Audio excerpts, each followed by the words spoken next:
서울구치소에 수감된 윤석열 전 대통령이 구치소 안에서 휴대전화를 사용한 정황이 확인됐습니다. 이게 어떻게 가능했는지 강희구 전 대통령실 부속실장이 구치소 안으로 반입이 금지된 휴대전화를 들여와 구속된 윤 전 대통령에게 건넸던 건데요.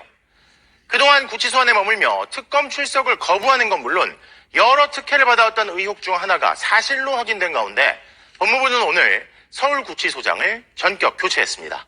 목요일 뉴스데스크 이준범 기자의 단독 보도로 시작합니다. 지난 1월 현직 대통령 신분으로 공수처에 체포된 뒤 구속이 취소되기까지 52일 동안 서울구치소에 머물렀던 윤석열 전 대통령. 이 기간 동안 348명을 접견해 접견 시간만 395시간 18분에 달했습니다.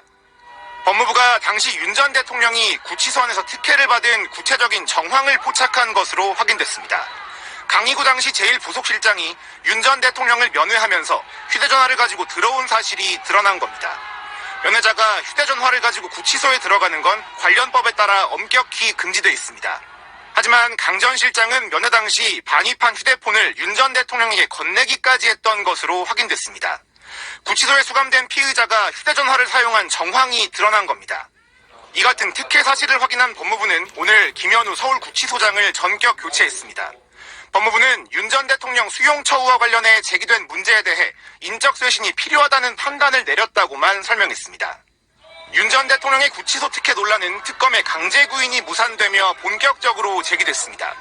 내란 특검이 3차례, 김건희 국정농단 특검은 체포영장까지 발부받아 2차례 시도했지만 이뤄지지 못하면서 구치소가 소극적인 거 아니냐는 비판이 나온 겁니다.